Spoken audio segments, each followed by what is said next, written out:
പറ്റിപ്പോയി ആരിസ്ക, പറ്റിപ്പോയി.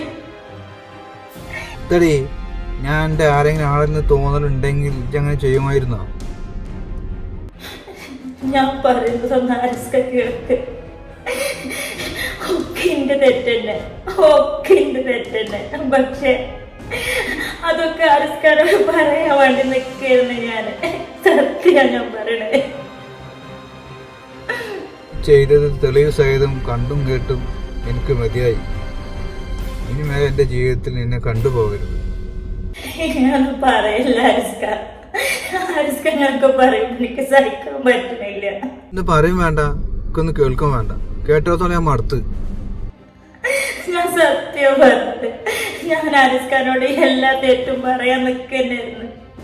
എനിക്ക് പേടിയുണ്ട്. ആരിസ്ക പറഞ്ഞ എങ്ങനെ എടുക്കുക എന്നുള്ള പേടിയുണ്ട്.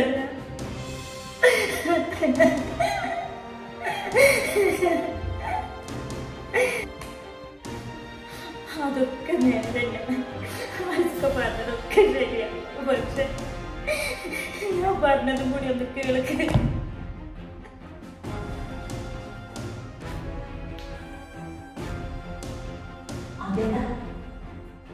എന്താടി കുഞ്ഞോളെ കരച്ചിലല്ലേ കേൾക്കണത്? എന്താ പ്രശ്നം തോന്നുന്നുട്ടാ?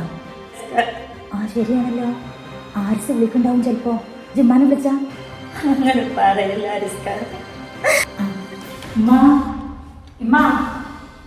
എന്താടി കുഞ്ഞോളെ കരച്ചിലെന്താ കേൾക്കണത്? പറ്റിപ്പോയി ആരിസ്ക, പറ്റിപ്പോയി. ഇനിയിപ്പോ എന്തൊക്കെയാണ് അവൻ്റെ റബ്ബേ. ഇജും കൂടി എന്നാലും പോയോ കർഷിയെ ചെല്ലി. അതൊക്കെ നേരന്നെ. ആരിസ്ക പറഞ്ഞതൊക്കെ ശരിയാണ്. പക്ഷെ ഞാൻ പറഞ്ഞതും കൂടി ഒന്ന് കേൾക്ക്. എന്ത് പറഞ്ഞാലും നിന്റെ തീരുമാനത്തിലൊരു മാറ്റമില്ല.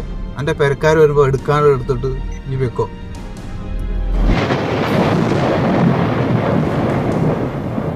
ക്ഷമയുടെ അങ്ങേയറ്റം കടന്നു നിൽക്കുകയാണ് ഞാൻ. എന്തൊക്കെയായിട്ട് എടുക്കാറുള്ളത് വീട്ടിൽ നിന്ന് എടുത്തിട്ട് ഇപ്പം ഇറങ്ങണം എൻ്റെ വരയിൽ നിന്ന്. അങ്ങനെ പറയില്ല ആരിസ്ക. എന്റെ തെറ്റന്നെ. അതിന് എന്ത് ശിക്ഷ വേണമെങ്കിലും നിങ്ങൾ തന്നോളൂ. പക്ഷെ എന്നെ എന്തൊക്കെ ആയിട്ട് ഒഴിവാക്കി കളയില്ല ആരിസ്ക.